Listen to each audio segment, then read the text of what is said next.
这就是我们今天的主角利拉德时代。全掌 Light Strike 单支42码390克左右的重量表现，虽然在外观方面跟上一代相比变化不小，但是在整体的配置以及用料方面并没有太大的变化。这双鞋其实我本来完全没想过要测的，毕竟上一代的实战体验是真的不太行。但是无意间突然发现，它的价格现在只要300出头，这价格还说啥了？测就完了呗。那我们接下来就来好好聊聊这一双鞋在实战方面的表现究竟如何。抓地表现只能算比较一般，在干净的场地上，它的抓地确实非常棒，指哪打哪，不管往任何一个方向移动，脚底下都不会出现多余的滑动。但是如果你平时打球的场地条件没有那么好，场地上面会有一些灰尘，那它的抓地就会出现明显的下降，因为大底的纹路过于密集，导致了它在吸灰方面的表现不是特别出色。即使在灰尘没有那么多的室内场地上，也需要不断的用手去擦着鞋底，才能保证脚底下有够用的抓地力。如果你比较注重抓地表现，但是平时打球的场地条件又不是特别好，那我建议你还是尽量不要去考虑这个鞋款了，好吧？那我相信一定会有一部分兄弟会想着，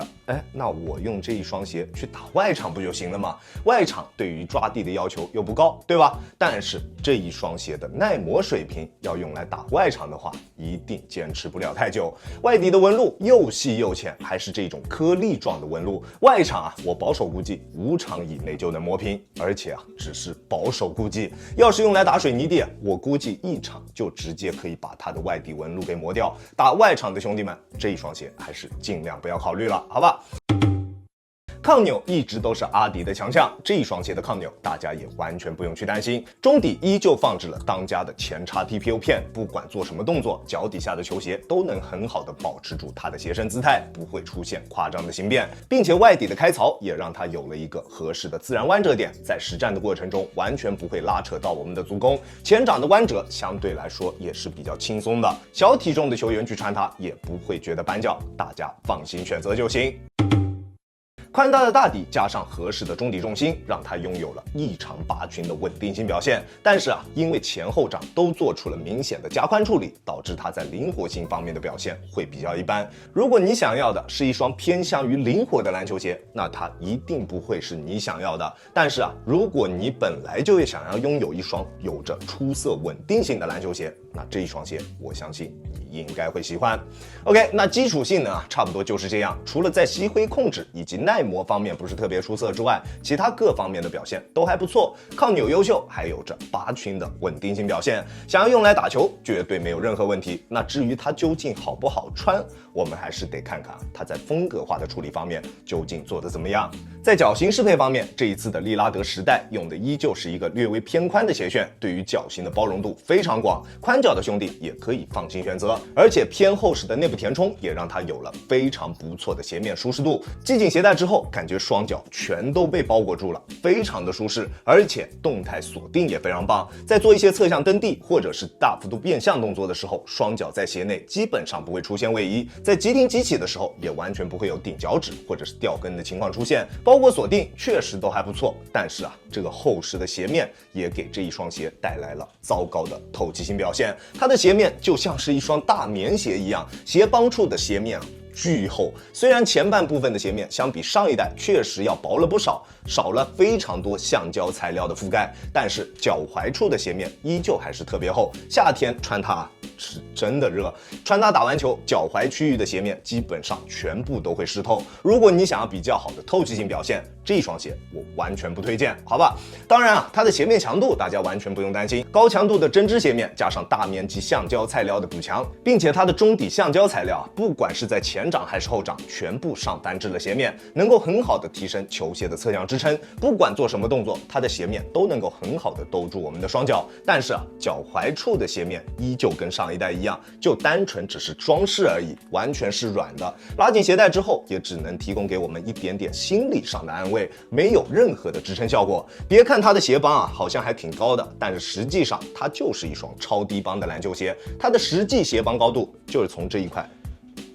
塑料处才开始的。上面这一圈海绵对于脚踝的支撑完全没有任何作用，大家看看就好，好吧？好在它的大底面积足够的宽大，稳定性特别的拔群，很好的弥补了它脚踝支撑不足的这一个问题。对于脚踝力量的考验并不是特别大，大家可以放心选择。而它的中底用的依旧是全掌的 Light Strike， 出上脚的时候啊，中底的脚感啊、反馈啊都非常棒，非常出色。但是仅只是在一场球之后，就出现了非常明显的衰减，前掌从原来的韧直接变化成了硬，原来还算不错的脚感，仅就是一场球的时间啊，就会完全消失。虽然确实能带给我们更为出色的反应性表现，在发力蹬地的时候完全不会有任何的泄力感，但是在衰减之后再穿它去打球啊，一场球下来能明显感觉到我们的指骨位置处会有明显的疼痛感，这种体验啊真的不是特别好。如果你就喜欢这种直给的感觉，那这一双鞋可能你会喜欢，但是如果你不喜欢这种太硬的篮球鞋啊，我建议还是能不选就不选了，好吧？而且宽大且平整的大底就注定了这一双鞋会是一双相对比较平庸的篮球鞋，没有出众的滚动感，同样也没有拔群的灵活性表现，但在其他方面它的表现都非常不错。虽然前掌的衰减确实比较快，但是后掌的中底缓震材料会比前掌要明显厚不少。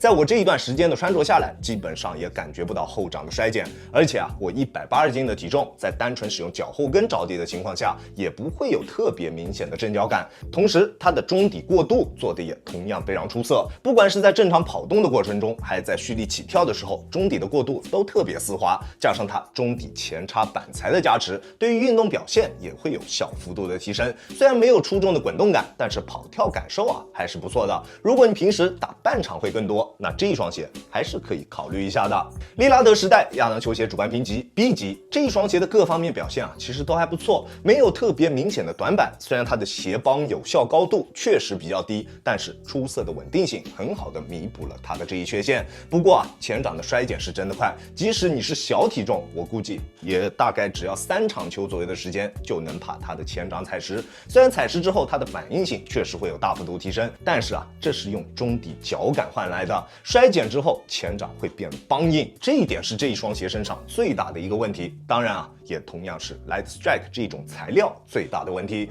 之前的米切尔7代之所以不会出现这样的情况，是因为它在前掌放置了一块 Light Strike Pro， 即使前掌的外部框架出现了衰减，也不会出现像这一双鞋身上这种前掌梆硬的感觉。如果你能够接受这种只依靠鞋垫来提供一点点脚感的前掌感受，那你去购买它完全没有任何问题。毕竟现在也就300出头的一个价格，也不算贵，对吧？但是但凡你对于脚感是有一些要求的，那这一双鞋我相信你就不会喜欢。那这一双鞋会更加适合哪种类型的球员去进行选择呢？我觉得啊，它会更加适合对于稳定性有比较高要求的兄弟们去进行选择。球场位置倒是没什么局限性，1到5号位都可以选。但是如果你是那种对于灵活性要求比较高的小快灵球员，这一双鞋一定不会是你的菜，看看别的就好了，好吧？利拉德时代非常的均衡，各方面的表现也都不算差，但是也不可否认啊，它非常的平庸，没有特别明显的风格化倾向，也没有特别亮眼的优点。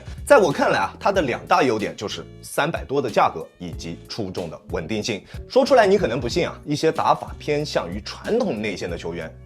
可能才是这一双鞋最合适的受众人群。OK， 这就是本期视频的全部内容了。再次感谢大家观看本期的亚当球鞋。如果你觉得我的视频还有点意思，欢迎大家在各大平台搜索亚当球鞋找到我，记得要点击关注哦，这会对我有非常大的帮助。好了，那我们下期视频再见吧，大家有空来做 ，Peace。